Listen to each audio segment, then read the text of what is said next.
Compartilhando a visão. Vamos lá. Hoje nós vamos ter alguns slides aí que vão nos auxiliar no estudo da palavra, no estudo de tudo que nós veremos. E eu quero falar com você sobre isso hoje. Compartilhando a visão. O momento em que Davi compartilha a visão daquilo que ele tinha a respeito do reino de Deus, a respeito do reino de Israel, a respeito do que ele imaginava, sonhava, pensava, idealizava na questão, no quesito da fé, na questão, no quesito do povo de Deus. E nesse momento específico, Davi está fazendo isso, compartilhando com os seus líderes, compartilhando com Salomão, compartilhando com aqueles que estavam ao seu redor, estavam ao seu lado, a respeito da visão do que ele esperava para o reino de Israel, para a continuidade daquele momento, daquela história. Então hoje nós vamos para 2 capítulos, 1 Crônicas 27 e 28. Embora a gente não vá conseguir ler todo o capítulo, mas nós vamos separar algumas coisas e no final, queridos, nós temos algo muito especial de Deus para nós. É muito, muito bom mesmo. Fiquei assim, muito impressionado com aquilo que Deus falou no meu coração no final desse estudo, talvez porque esse estudo fale muito sobre liderança, fale muito sobre pastoreio, então isso mexeu muito comigo. Então vamos lá. 1 Crônicas 27, 1, diz assim, olha: são estes os filhos de Israel, segundo o seu número, os chefes das famílias e os capitães de milhares e de centenas, com os seus oficiais, que serviam o rei em todos os negócios dos turnos, que entravam e saíam de mês em mês durante o ano. Cada turno era de 24 mil. 24 mil homens. O que está acontecendo aqui? O capítulo 27, do versículo 1 ao versículo 15, Davi está nomeando os líderes militares para cada equipe. Então, o que Davi faz? Olha só o que Davi faz. Ele separa 12 equipes militares, 12 exércitos. Cada uma dessas equipes tinha 24 mil homens. Ok? Então, ele separa e divide assim, 12 líderes militares, cada um desses líderes iria coordenar 24 mil soldados.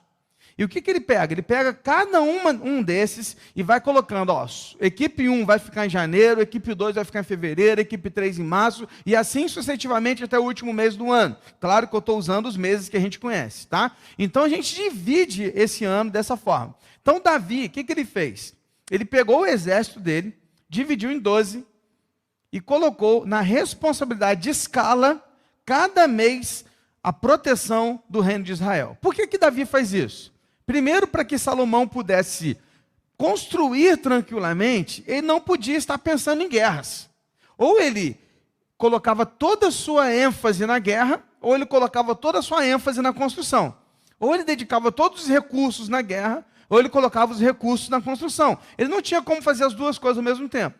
E Salomão tinha uma grande diferença de Davi. Davi era um grande general, um grande soldado. Salomão não. Salomão não era esse cara da guerra. Salomão não era esse cara da batalha.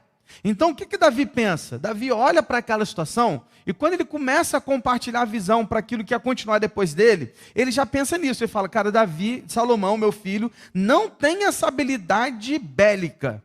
Então, o que eu vou fazer? Eu vou separar já os grandes líderes de soldados e vou separar essa equipe em 12 exércitos. Então, cada exército ia ter um mês de trabalho intensivo. Então, se você fizesse parte do exército de primeiro, você ia trabalhar em janeiro 24 horas por dia, 31 dias por mês, no serviço da proteção de Israel. Acabou janeiro, você vai para casa e vai ter 11 meses de férias. Ô, coisa boa, hein? Rapaz, tu já imaginou? Um mês trabalhando e 11 meses de férias? É isso mesmo. Então, cada mês eles iam ter um compromisso. Porém, se pinta um problema, chama todo mundo. Então, estourou uma batalha, estourou uma guerra, precisamos de todo mundo, vem todo mundo. Era aquela convocação. Então, convoca todos os soldados para aquela situação. Então, Davi, ele faz isso. Então, dos versículos de 1 ao 15, o que nós temos, o que eu não vou ler com você, porque aí vai falar, esse nome separou para isso, tal. Não vou ler isso com você aqui agora. Então, do 1 ao 15, Davi faz isso. Ele separa por escala os 12 exércitos para que proteja Israel e Salomão tenha tranquilidade para construir o templo. Estamos juntos até aqui? Estamos juntos? Beleza? Então, vamos lá. Do 16 ao 24, o que Davi faz? Do 16 ao 24 também são nomes. Eu também não vou ler com você. Mas o que ele está fazendo aqui nesse momento? Ele está nomeando líderes para cada tribo. Eram quantas tribos, irmãos? 12. Então, o que ele faz? Ele separa 12 líderes, de cada tribo ele escolhe um grande líder e fala, você vai liderar Judá, você vai liderar Benjamim, você vai liderar Manassés. Então, ele separa 12 grandes líderes, era como se tivesse 12 governadores, para que o rei pudesse falar com eles e eles falar com o povo. Então, era muito mais fácil para o rei chegar ao povo como? Compartilhando a mensagem com seus 12 líderes, e esses 12 líderes iriam para suas tribos, para os seus arraiais, e lá nos seus arraiais eles iriam compartilhar a mensagem do rei. Então Davi, ele aproveita esse momento para nomear esses líderes. E aqui vem a primeira lição de hoje, e por isso que eu te falei que hoje a ideia é muito de liderança, de pastoreio. Uma coisa que fica muito clara é essa lição. Não é possível liderar sozinho. Davi havia entendido isso. E aqui a gente já tira a primeira experiência, a primeira lição para as nossas vidas. A igreja também precisa de líderes que compartilhem da mesma visão do pastor, visão esta que vem de Deus. A igreja precisa disso. O pastor, ele não pode e não vai conseguir liderar sozinho. O pastor não vai conseguir cuidar de 200 membros sozinho. Um pastor não vai conseguir liderar daqui a pouco 300, 400, 500 membros sozinhos. Ele precisa de líderes que junto dele compartilhem e multipliquem a visão para chegar então em todo o povo. Irmãos, haviam escalas e escalas são feitas para serem cumpridas. Aí a gente olha de novo para a visão da igreja. Como que a gente faz? A gente divide o trabalho. E quando a gente divide o trabalho, a gente multiplica o resultado. Então, por que a gente faz escalas? Por que tinha escala de trabalho do exército? Cada um mês, para que ele pudesse dedicar ao máximo quando ele estivesse trabalhando.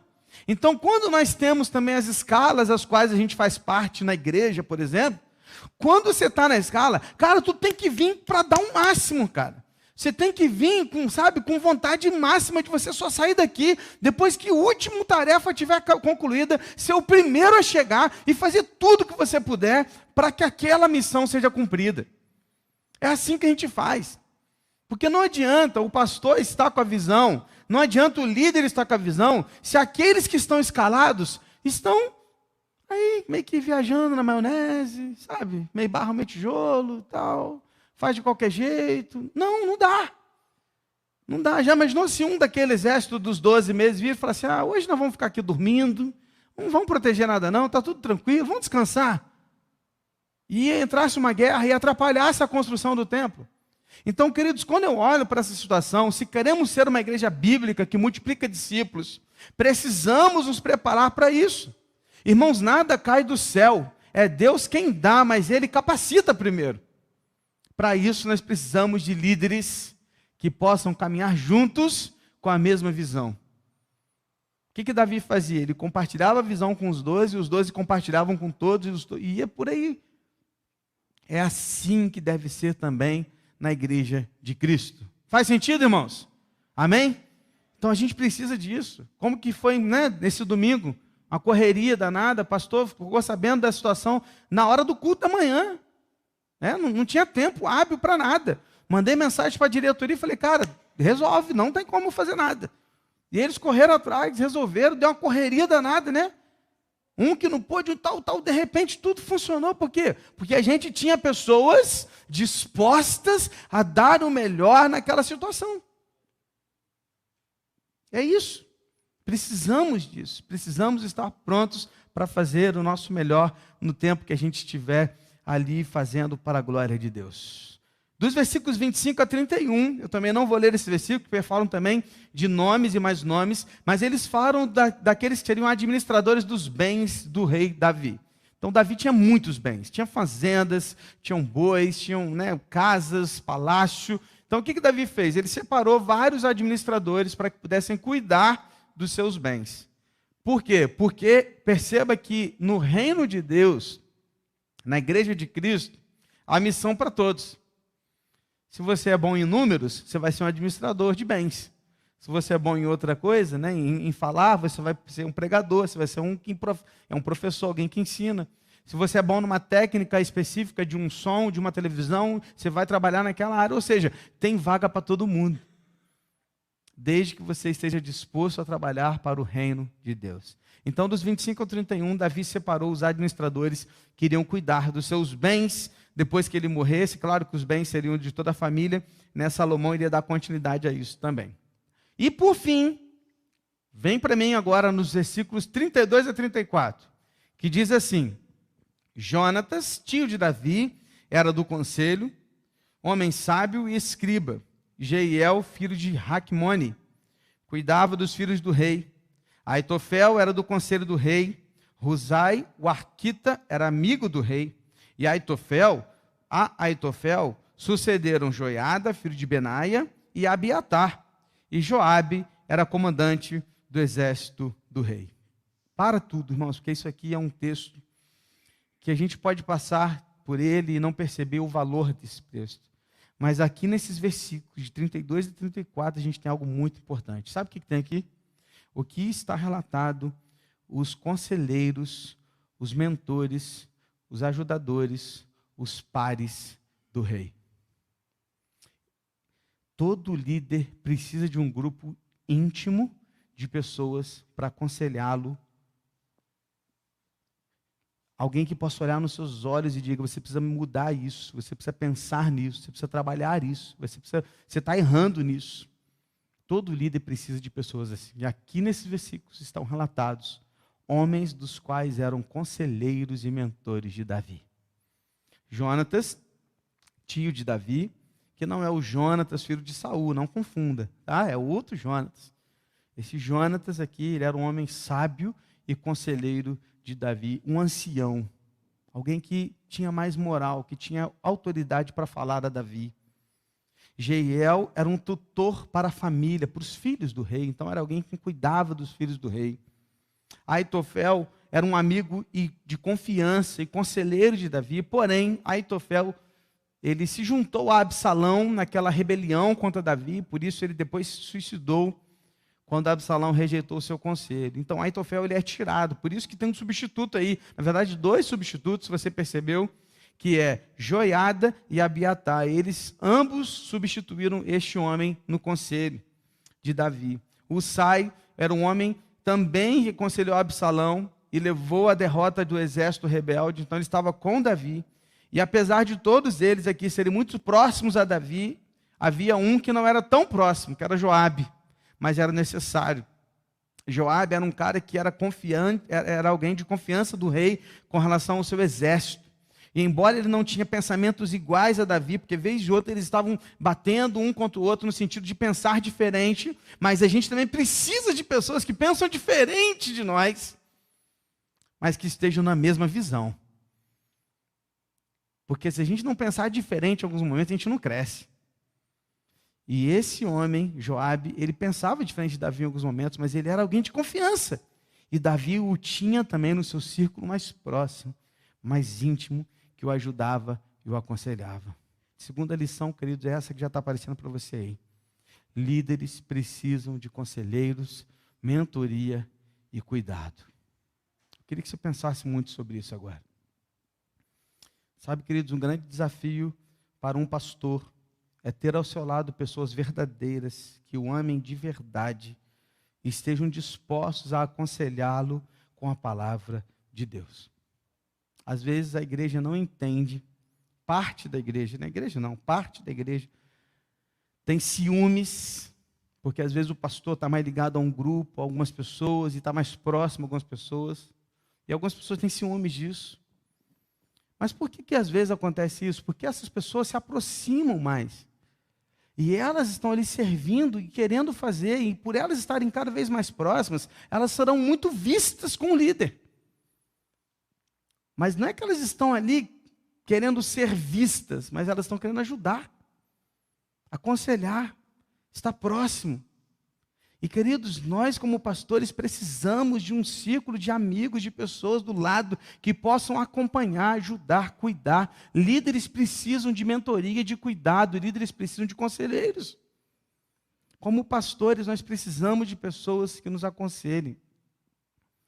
Vou te falar um pouquinho. Nos últimos meses, eu tenho tido o cuidado de me encontrar regularmente com 2 pastores amigos, pastor Douglas, da Presbiteriana, e pastor Ismael, da primeira de Barra Mansa. A gente tem se encontrado regularmente para um café e para a gente ser cuidado. A última vez a gente veio aqui na igreja, foi numa semana, 2 dias antes da inauguração desse espaço. Eles vieram aqui, fizeram questão de vir aqui orar com a gente, oramos aqui dentro, agradecemos a Deus e pedimos a Deus por tudo que estávamos acontecendo aqui. Como é importante isso, queridos. Já estamos marcados para na próxima sexta-feira, sem ser esta a próxima, nos encontrar mais uma vez para orarmos juntos. Eu, de alguma forma, tenho tentado me aproximar mais dos pastores da nossa igreja, tentado cuidar mais do pastor Felipe, do pastor Rodrigo, nos encontrar, almoçar juntos, tomar um café juntos, orar juntos. Tenho tentado fazer isso como mentor mesmo, porque eu sei da responsabilidade como pastor principal da igreja de mentoreá-los, porque eles estão crescendo, aprendendo, desenvolvendo, e eu preciso estar com eles. Então, tenho preocupado com isso, queridos. Tenho um amigo muito próximo também, que vocês sabem muito bem, vez ou outra estou comentando dele, inclusive iria vir domingo, mas por uma situação de agenda que ele se enrolou, me ligou ontem com uma vergonha danada, pediu perdão, 1 milhão de perdão, que é o Caleb. É alguém que tem tomado café regularmente também, a gente senta, a gente conversa, a gente bate um papo. Semana que vem, já marquei, liguei hoje, pastor Gerson Januário, bispo de Barra Mansa, falei, cara, vamos tomar um café? Vamos marcar, semana que vem nós vamos conversar. Sabe, queridos, isso é importante. Isso é importante, é valioso. E aí, às vezes, né, as pessoas, não todos, mas algumas pessoas, às vezes, não entendem isso, essa necessidade de cuidado, queridos. Pastores precisam ser cuidados. Cara, que bom que foi hoje, chegamos aqui para a igreja, antes do culto, o grupo de oração foi lá no gabinete, oraram comigo, cantaram comigo, compartilharam um texto da palavra, sabe? Falaram ali, e que coisa gostosa, irmãos. Lágrimas vieram aos olhos, porque é um momento difícil, eu estou triste. Encontrei com uma irmã hoje, vindo para cá para a igreja, ela falou assim, pastor, você está triste, né? Eu falei, poxa, eu estou... Era alguém querido, amado, cara. Meu segundo pai. Mas quando existem pessoas que fazem isso, que cuidam de nós, nós precisamos. Olha que legal aqui o que fizeram, o que o grupo de oração fez hoje, por mim, está na primeira parte que eu escrevi. Precisamos, pastores precisam de pessoas que orem por nós e conosco. E o grupo de oração fez isso hoje. Eles não apenas oraram por mim, mas comigo. E eu vira e mexe, eu falo isso aqui. Irmãos, quantas vezes você parou para vir ao gabinete e chegar aqui só para falar assim, pastor, vim só orar por você hoje? É necessário, queridos. Precisamos. Quem cuida daquele que cuida? Nós carecemos, nós somos homens. Precisamos de uma palavra de ânimo, de perseverança. Vez ou outra a gente está triste, a gente está desanimado, algumas coisas acontecem que não estão fluindo e a gente fica entristecido, a gente fica aborrecido. E às vezes é uma palavra de alguém que chega e dá uma palavra de ânimo. Faz toda a diferença, queridos. É um mimo, é uma maneira de cuidar, é um cafezinho, é um pão de queijo, ou é só um copo de água? Só, mais nada. Ontem estava aqui num encontro e tinha um jovem ali, eu falei, Sara, você pode pegar um copo de água para mim? Eu fico preocupado, porque eu estava ali, né? Eu já falei assim, não, rapaz, não quero abusar de você. Ele falou, pastor, relaxa. Porque eu fico preocupado, às vezes, de parecer que a gente está abusando, né? Porque a gente é líder. Ele falou, pastor, fica tranquilo, relaxa. Um copo de água. Era só um copo de água, irmão. Mas a gente precisa. Querido, tire da sua mente a ideia de que cuidar do pastor é ser puxa-saco. Tire isso da sua cabeça, pelo amor de Deus. Porque a Bíblia ensina da honra a quem merece honra. Você sabe qual que é a diferença entre honrar e bajular? Sabe qual que é? Porque quem honra não quer nada em troca. Essa é a diferença. Só faça. Cuide. Como que eu me senti cuidado nesses dias? Irmãos, quando algumas pessoas falaram assim, pastor, eu queria ir com você. Irmãos, eu não sabe ideia. Eu não ia nem deixar a pessoa ir, mas só o fato da pessoa falar que ela quer ir. Eu falei, gente, Que maravilha. Como que a gente precisa disso, queridos? Precisamos. Davi tinha ao seu redor homens que cuidavam dele. Por isso eu fiz questão de ler esses nomes. Eram homens servos que cuidavam de Davi. Cuide dos seus pastores. Faça o que estiver à sua mão, sem bajular. Não é bajulação. Não queira algo em troca. Faça só para honrá-lo em adoração a Deus. Porque é para a glória dele. Quando você faz isso, você ajuda a renovar as forças daquele que está na frente da batalha. Amém? Na sequência, nós veremos Davi falando aos líderes do povo de Israel, para que os mesmos multiplicassem esta mensagem ao povo. Então lembra daqueles 12 que ele escolheu para serem governadores nas suas tribos?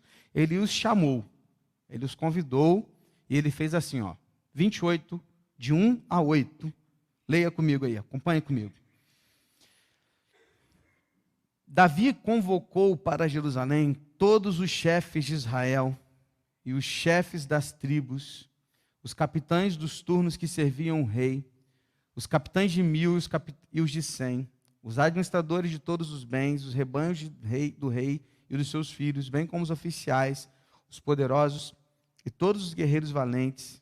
E o rei Davi se pôs em pé e disse: presta atenção nesse discurso. Meus irmãos e meu povo, escutem. Eu tive a intenção de edificar um templo onde pudesse repousar a arca da aliança do Senhor e para que fosse o estrado dos pés do nosso Deus. Eu havia feito preparativos para essa construção, porém, Deus me disse: você não edificará um templo ao meu nome, porque é homem de guerra e derramou muito sangue. O Senhor Deus de Israel me escolheu de toda a casa de meu pai para que eu fosse rei sobre Israel para sempre. Porque ele escolheu Judá por príncipe da casa de Judá, escolheu a casa de meu pai. E entre os filhos de meu pai se agradou de mim para me fazer rei sobre todo Israel. E de todos os meus filhos, porque muitos filhos me deu o Senhor, ele escolheu Salomão para se assentar no trono do reino do Senhor sobre Israel. E me disse: o seu filho Salomão é quem edificará o meu templo e os meus átrios, porque eu escolhi para filho, e eu lhe serei por pai. Estabelecerei o seu reino para sempre, se ele continuar a cumprir os meus mandamentos, os meus juízos, como tem feito até o dia de hoje. Portanto, agora diante de todo Israel, a congregação do Senhor, e diante do nosso Deus que me ouve, eu peço que vocês guardem e conheçam todos os mandamentos do Senhor, seu Deus, para que vocês possuam essa boa terra e possam deixá-la como herança aos seus filhos para sempre. Irmãos, Davi está preparando tudo para a sua partida. É um dos discursos finais de Davi. Ele é forte e demonstra o temor que ele tinha para com Deus. Agora, o que me chama a atenção nesse discurso é a maneira como Davi destaca a soberania de Deus e deixa claro que Deus estava no centro de todas as coisas. Eu não sei se você percebeu, mas eu destaquei alguns termos aqui, eu quero até mostrar para você aí. Ih, rapaz, ficou pequeno, hein? Tem que lembrar que a televisão não tá menor, né? A gente que está mais distante agora, né? Está conseguindo ler alguma coisa aí? Mais ou menos, né? Depois você entra lá no YouTube e baixa, porque vai estar lá no YouTube depois, para você ter uma ideia melhor. Mas vamos lá. Eu separei alguns termos aqui que ele usou. Presta atenção. Primeiro que ele fala assim, olha, lá em cima. Eu tive a intenção, porém Deus me disse: você não edificará um templo para mim. Primeira coisa que fica muito legal. Quem teve a intenção? Davi. Ou seja, isso saiu do coração dele. Mas ele fez? Por quê? Porque Deus não permitiu. Então, primeira coisa, Deus não permitiu. Segundo termo, o Senhor Deus de Israel me escolheu. Davi usa essas frases. Todas essas frases aí estão na Bíblia aí que a gente acabou de ler. Quem que escolheu? Deus. O Senhor escolheu Davi. Então, partiu de Deus. Agora, olha isso. Ele escolheu Judá. Ele quem? Deus. Então, ó, Deus escolheu Judá. Judá é a tribo. E de Judá escolheu a casa de meu pai, a casa de Jessé. E da casa do meu pai ele se agradou de mim, disse Davi, para que ele fosse rei sobre Israel. Então, te pergunto, quem escolheu Judá? Deus. Quem escolheu a família de Jessé? Deus. Quem escolheu Davi? Deus. Na outra página. Ele depois escolheu Salomão. Quem escolheu Salomão? Deus. E por fim, Deus disse: estabelecerei seu reino para sempre. Quem estabeleceria o reino de Davi para sempre? Deus. Percebeu, querido? Percebeu que todos esses termos têm algo em comum? Sabe o que eles têm em comum? Todos eles apontam para a soberania de Deus. É Ele quem faz, não o homem. Isso aqui é fantástico, irmãos. Ele escolheu, Ele disse não, Ele fez, Ele estabeleceu. É tudo sobre Ele, é tudo sobre Deus. É assim que acontecem as coisas. Perceba, queridos, que no discurso de Davi, a ênfase dele é sobre o que Deus estava fazendo e não sobre o que ele havia feito. Era sobre como Deus o escolheu, era como Deus fez, é como Deus decidiu, é como Deus disse não, é como Deus disse sim, é como Deus abriu a porta, é como Deus fechou a porta. Porque é assim nas nossas vidas, queridos.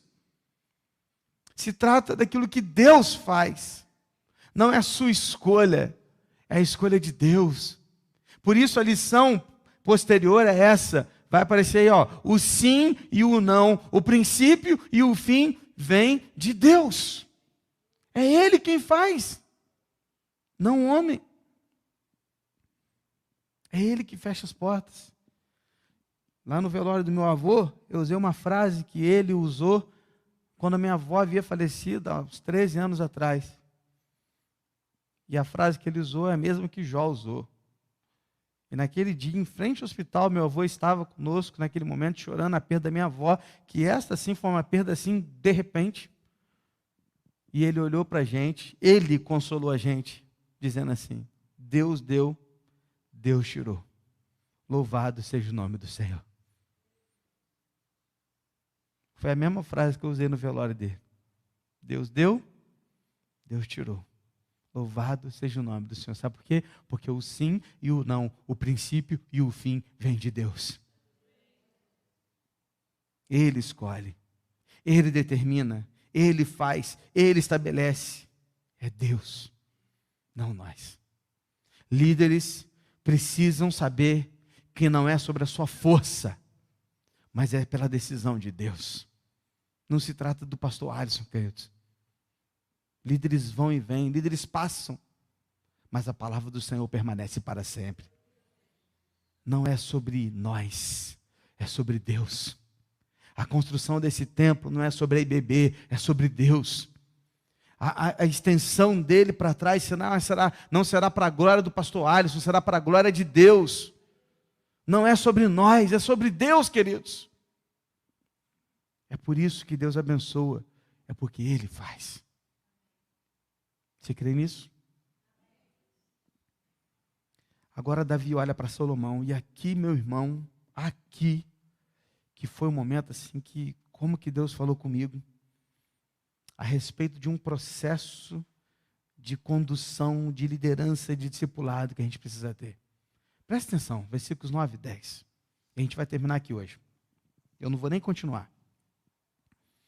Quanto a você, meu filho Salomão, conheça o Deus de seu pai e sirva-o de coração íntegro e espírito voluntário, porque o Senhor esquadrinha todos os corações e penetra todos os desígnios do pensamento. Se você o buscar, ele se deixará achar por você, mas se você o abandonar, ele o rejeitará para sempre. Agora tenha cuidado, porque o Senhor o escolheu para edificar uma casa que sirva de santuário. Seja forte e mãos à obra.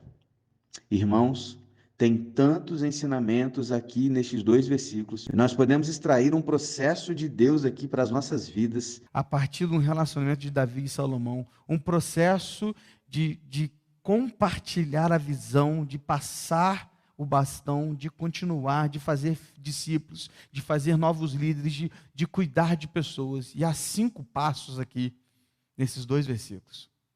Eu achei fantástico quando eu comecei a ler e as coisas vieram vindo à mente, e Deus revelando isso através da sua palavra. Primeira coisa, primeira palavra é discipulado. Pode colocar, discipulado, é a primeira palavra. O primeiro processo é o discipulado. Presta atenção no que Davi faz. Quanto a você, meu filho Salomão, conheça o Deus do seu pai. Meus irmãos, você consegue perceber a grandeza disso? Sério, você consegue ler de novo? Vamos ler de novo.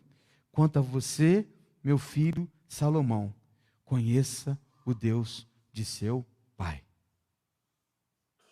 Davi podia ter dito: conheça o Deus de Abraão, conheço o Deus de Jacó, conheço o Deus que abre o mar vermelho, conheço o Deus que manda pragas no Egito, conheça o Deus que fez parar o rio Jordão. Queridos, Davi podia ter dito várias coisas a ele, mas sabe o que ele disse? Ele disse assim, ó: olha para mim. Que coisa maravilhosa, irmãos. Eu falo com você, eu fico arrepiado porque é fantástico. Ele fala: olha para mim, conheça o Deus que eu sirvo, olha para mim, me imita, seja como eu, sirva o Deus que eu servi, olhe para o Deus que eu sirvo, olhe para o Deus que me fez rei, olhe para o Deus que está fazendo através da minha vida, olhe para o Deus e conheça o meu Deus. Conheça o Deus do seu pai. Não é conheça o Deus do outro, conheça o meu Deus. Querido, presta atenção nisso. Que coisa maravilhosa. Você pode dizer isso para alguém, querido? Você pode falar como Paulo disse para alguém: me imita. Me imita, seja como eu, faça como eu faço, porque fazendo como eu faço, você está fazendo como Cristo faz. Querido, presta atenção na grandeza desse momento. Davi olha para o seu filho, irmão, você pode olhar para o seu filho um dia e falar isso? Eu fiquei pensando no meu filho na hora. Eu pensei comigo, olhando para o Gustavo, olhando para a Lara e falando assim: filhos, olha para mim. Conheçam o meu Deus, sirvam o meu Deus, olha para mim, me imita, me imita. Querido, isso aqui é uma coisa maravilhosa. Ande comigo, aprenda de mim. Irmãos, evangelho se compartilha através de um relacionamento. É vida na vida, é discipulado. O que é discipulado? É quando você escolhe alguém, quando você olha para alguém e fala para esse alguém: olha para mim, você vai andar comigo agora. E quando você começar a me imitar, você vai começar a imitar Cristo. Sirva o meu Deus. Você vai falar para essa pessoa assim: ó, não estou te apresentando o Deus de Israel, não estou te apresentando o Deus da IBB, estou te apresentando o meu Deus. O meu. Porque o meu Deus é um Deus pessoal. É um Deus que me ama, que me salvou pela sua graça e que me deu vida nova. E a mesma vida nova que eu tenho hoje, eu quero compartilhar com você através do meu Deus. Olha para mim. Meus irmãos, isso aqui é grandioso demais. Isso aqui é grandioso demais. É vida na vida. Presta atenção. Comece a viver a sua vida de forma tal que você possa olhar para alguém e falar: me imita. Me imita. Faça como eu faço. Isso é discipulado. Primeiro processo de formação de discípulos, de formação de vidas, de fazer novos líderes, é olhar para ele e falar assim: anda comigo. Olha para mim e veja o que eu faço. Estamos juntos? Aí depois que ele diz isso, depois que ele diz olha para mim, aí ele fala assim: agora sirva-o de coração íntegro e espírito voluntário. Segunda coisa, o segundo processo é o conselho. As pessoas só vão ouvir o que você tem a dizer depois que elas virem a sua vida. E a sua vida for compatível com aquilo que você diz. Tem muita gente querendo dar conselho antes de mostrar a vida. Primeiro você vive, depois você dá conselho. É assim que é o processo. O processo de Davi qual que era? Olha para mim, Sirva ao meu Deus. Agora que você olhou para mim, conheceu o meu Deus, e agora você serve a esse Deus, presta atenção. Sirva-o de coração íntegro e de espírito voluntário. Primeiro eu ensino com a prática, depois eu tenho autoridade para dar conselhos. Você não ouvirá conselhos de alguém que não vive de forma íntegra e verdadeira.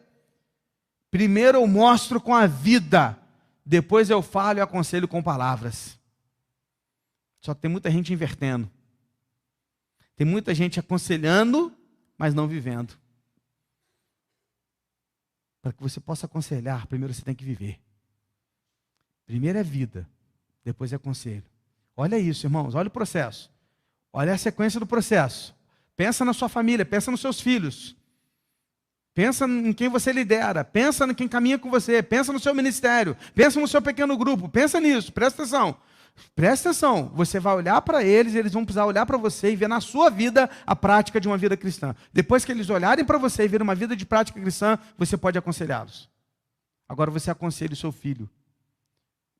Sirva-o de forma íntegra e tenha um espírito voluntário. Aí o terceiro passo no processo é a teologia. Cara, olha que fantástico. A terceira coisa que ele faz é falar um pouco sobre quem é Deus. Então ele falou, ó, olha para mim e conheça o Deus que eu sirvo. Agora que você conheceu o Deus que eu sirvo, sirva-o de forma íntegra. Sabe por quê? Aí o texto continua. Porque o Senhor esquadrinha todos os corações e penetra todos os desígnios do pensamento. Agora Davi vai para a teologia. Ele passa a ensinar Salomão sobre quem Deus é e da maneira como ele trabalha. Primeiro você vive, depois aconselha, depois ensina a teologia. Tem gente querendo ensinar a teologia sem aconselhar e sem vivê-la.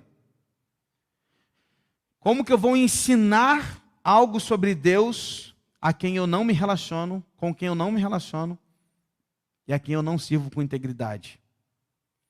Primeiro eu preciso viver, depois aconselhar. Depois que você aconselha, você ensina a teologia. Tem muita gente querendo ganhar a gente para Jesus com teologia primeiro. Não, filho, você não vai ganhar pessoas para Jesus com teologia. Você vai ganhar pessoas com Jesus com a sua vida. Depois que a sua vida falar do Evangelho, você vai aconselhar. Porque as pessoas procuram crentes para conselhos. É assim ou não é? Está passando um problema no casamento. Geralmente o cara procura assim, quem que eu vou procurar aqui? Eu vou procurar aquele que ele é crente. Se tem vida com Deus. Porque se não tem vida com Deus, ele olha para assim, não, aqui não é crente não. É assim. É assim ou não é, irmãos? É o processo. O processo é esse. Então, quando você aconselha? Quando você vive uma vida de Deus. Com Deus, para Deus e por Deus. Aí você aconselha. Depois que você vive, a pessoa olha para você e ela conhece, ela quer conhecer o Cristo que você segue, ela vai te ouvir nos seus conselhos. Depois que ela ouvir o seu conselho, ela vai querer ouvir sua teologia. Só depois. Porque primeiro ela precisa conhecer, se relacionar com Cristo, para então saber mais a respeito da teologia de Cristo. Antes de saber quem Deus é, as pessoas querem ver Deus na sua vida. Semana passada aconselhei uma pessoa que não é da igreja. Eu a ouvi, ela contou sua vida. Depois de ouvi-lo, eu dei conselhos a respeito do que a pessoa estava vivendo, a respeito da situação que ela estava vivendo. E depois que eu a aconselhei, desci teologia na cabeça dele. Aí eu preguei para ele, com teologia. Mas olha que interessante. Por que essa pessoa veio a mim? Porque de alguma forma ela viu em mim alguém que poderia dar conselhos a ela a partir da vida que eu estou tentando viver junto com a igreja de Cristo. A partir desse momento ela veio me ouvir. Quando ela me ouviu os conselhos, ela ficou, é isso mesmo. Depois que ela ouviu os conselhos, eu peguei, pá! Palavra para ela, falei, você está errado nisso, tem que consertar isso, senão você também está errado. Teologia. Primeiro você vive, depois você aconselha, depois você ensina a teologia. É o processo. Está comigo? Olha que maravilha. Agora é o quarto passo. O quarto passo é a escolha. Olha o que Davi fala para Salomão. Se você o buscar, ele se deixará achar por você. Mas se você o abandonar, ele o rejeitará para sempre. O que temos aqui? Uma escolha. Temos uma escolha. A escolha está nas mãos de Salomão. Aquela pessoa a qual eu aconselhei, eu deixei uma escolha para ele. Falei assim, ó, você está aí, está vendo isso aí? Agora a escolha é sua. Você pode caminhar por aqui e eu tenho certeza que Deus vai conduzir a sua vida para que você possa encontrá-lo. E eu não estou dizendo que isso vai resolver a sua vida, estou dizendo que você vai conseguir encontrar em Cristo aquilo que você precisa, não aquilo que você quer. Ou você pode continuar vivendo a vida que você está vivendo e está tudo certo, a escolha é sua. Porque depois que você ensina a teologia, a pessoa tem uma escolha. E ela escolhe para qual caminho ela quer ir. Davi olhou para Salomão e falou assim, Salomão, filho, presta atenção. Agora você escolhe, ou você busca o Senhor. E se você buscar o Senhor, presta atenção, você o encontrará? Não. Ele se deixará ser achado por você. Que coisa maravilhosa, irmãos. Ninguém acha o Senhor por si mesmo, mas o Senhor que esquadrinha o nosso interior e conhece o nosso coração. Quando de coração buscamos o Senhor, Ele se deixa ser encontrado. Está entendendo isso? Que coisa maravilhosa. Agora, se você o abandonar, Ele o rejeitará para sempre. A escolha é sua. Olha o processo, irmãos. Olha o processo. Fantástico. Ninguém acha o Senhor por si mesmo, mas Ele só se deixará ser encontrado quando buscarmos de todo o coração. Não tem 3 opções, não tem 3 vias, tem 2 vias, tem 2 caminhos, tem 2 opções. Porque ou você é de Cristo, ou você está sem Cristo, ou você o busca, ou você o rejeita. E se você o rejeita, Ele o rejeitará para sempre. Não é você que está o rejeitando, é Ele que o rejeitará. Assim como se você o busque, Ele se deixará ser encontrado. Escolha. Presta atenção, irmãos. Presta atenção. Isso aqui é para filhos, isso aqui é para vida, isso aqui é para discípulos, é para ovelhas. Quantas vezes no aconselhamento bíblico eu estava aí diante da pessoa e falei assim, escolhe por aqui, porque aqui é o que Deus quer. A pessoa fala, não, eu quero ir por aqui. Quantas vezes? Porque primeiro você vive, depois você aconselha, depois você ensina a teologia, porque você vai basear o seu conselho na teologia, na palavra, e depois que você apresenta a palavra, a pessoa tem uma opção. Escolhe lá ou escolhe aqui. Filhos são assim. Chega uma hora que a gente apresenta para os filhos tudo. Chega uma hora na vida adulta que ele escolhe o caminho que ele vai seguir. Isso muitas vezes não é nem erro do pai, é a escolha do filho. É triste, é dolorido. Não consigo nem imaginar e nem quero pensar. Como ovelhas, como discípulos, também são assim. Quantas pessoas estão diante de 2 escolhas. E quantas delas escolhem rejeitar o Senhor? Qual é a sua escolha? Olha esse processo, queridos. Olha esse processo. Aí ele termina no 5º processo. No 5º passo do processo, perdão. E o 5º passo do processo está relacionado à escolha certa. A escolha certa é buscar o Senhor. Então, se buscou o Senhor, aí ele diz assim, ó, agora tenha cuidado, porque o Senhor o escolheu para edificar uma casa que sirva de santuário. Seja forte e mãos à obra. O 5º passo desse processo é santidade e consagração. Se você escolheu buscar o Senhor e Ele se deixou ser achado por você, Ele te escolheu para uma missão. Olha que legal. Lembra lá atrás, no discurso de Davi? Quem que escolheu, quem que disse não, quem que colocou, quem que fez? Deus. Assim não é? Você acha que isso mudou? Não, filho. É do mesmo jeito.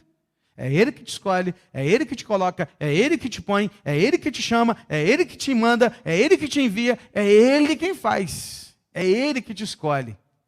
Depois que você busca de todo o coração e Ele permite ser encontrado por você, porque você o buscou de todo o coração, a partir desse momento Ele te escolhe para uma missão. Aí olha isso, que fantástico. Davi olhou para Salomão e falou assim, Salomão, você quer buscar o Senhor? Então agora santifique-se, consagre-se. Tenha cuidado, porque o Senhor te escolheu para uma grande missão. Seja forte, porque a sua missão é importante.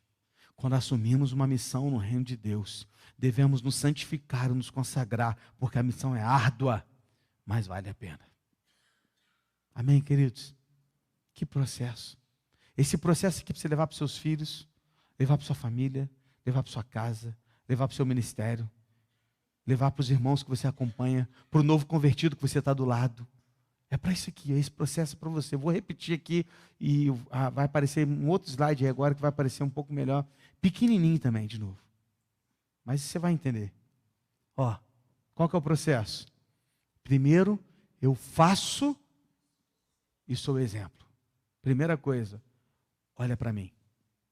Sirva ao meu Deus. Segundo passo, eu aconselho e aponto o caminho. Viva de forma íntegra. O conselho vem depois que a pessoa olha para mim e vê em mim alguém que agrada a Deus. Depois eu ensino teologia. Aí eu venho para a palavra. Eu vou para a palavra depois que a pessoa viu Cristo em mim. Eu, como holofote, consegui apontar para Cristo. E a pessoa viu Cristo através da minha vida. Eu fui um holofote apontando para Cristo. Quando a pessoa viu Cristo na minha vida, ela me pediu conselho. A partir do conselho, agora, ela buscou, ela quer, ela se entregou, ela vai agora ser ouvida. E ela, aliás, ela vai ouvir a teologia que você tem para ensinar.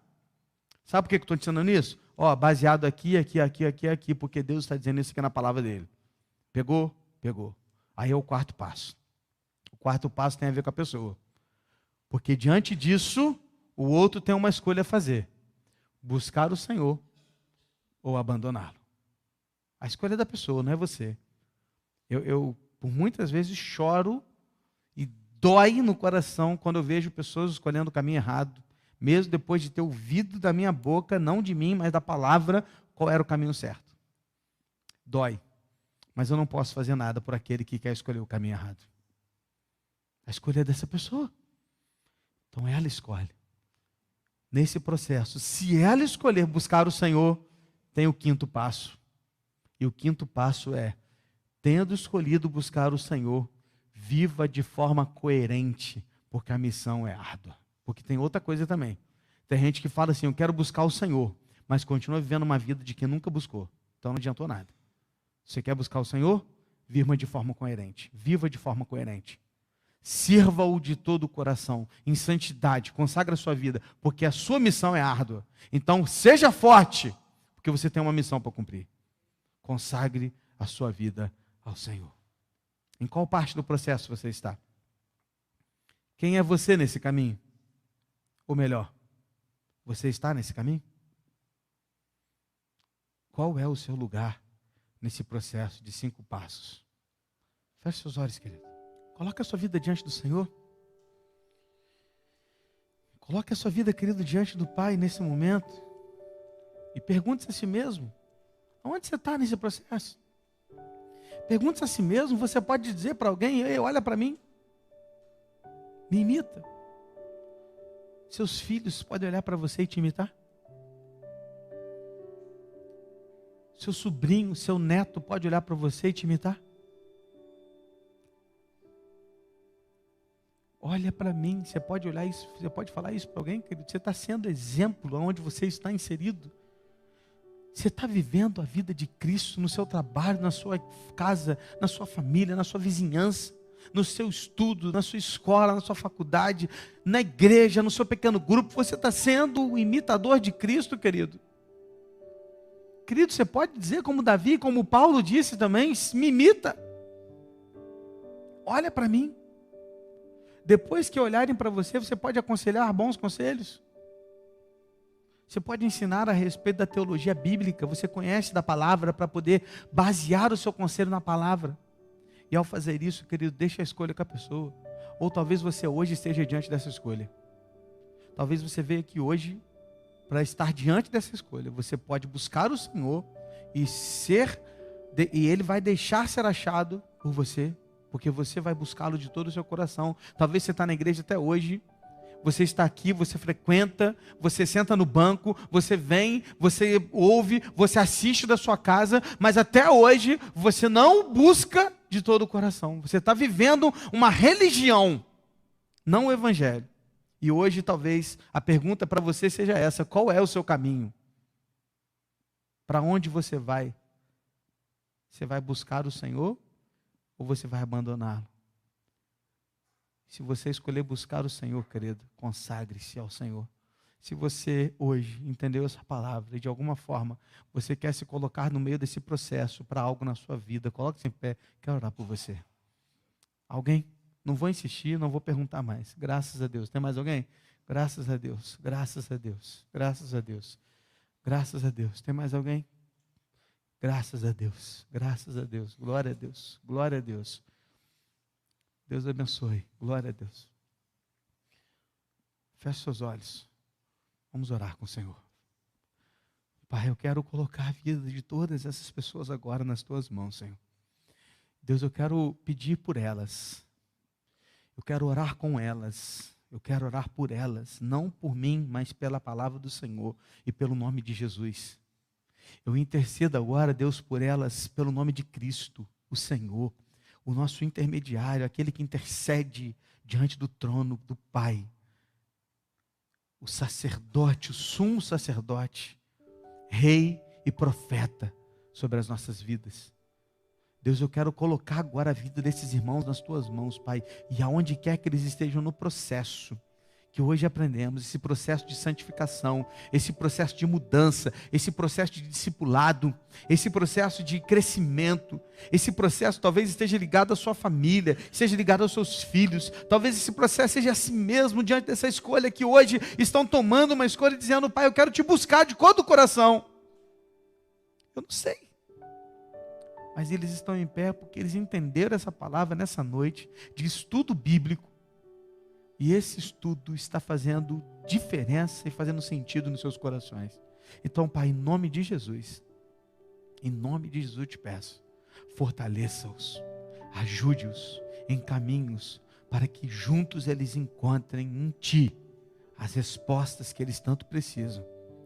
E que eles nesse processo possam vivê-lo na prática. Para que a gente possa transferir esse processo para mais e mais pessoas, e que a gente possa vivê-lo como Davi viveu ali junto de Salomão. Que coisa maravilhosa poder compartilhar dessa experiência conosco, Pai, através da Tua palavra. Obrigado por esse texto que é vivo, embora esteja ligado a uma história do passado, mas a Tua palavra é viva e eficaz e fala de forma profunda aos nossos corações. Muito obrigado, Senhor, porque todas as quartas a gente tem ouvido da Tua palavra e de forma profunda temos aprendido mais de Ti. Ajuda-nos a crescer e sermos imitadores de Cristo, para que as pessoas possam nos imitar. Por favor, é o que eu te peço, é o que eu agradeço, em nome de Jesus. Amém, Senhor. Você pode tomar o seu lugar, querido. Que Deus abençoe a sua vida de forma muito especial.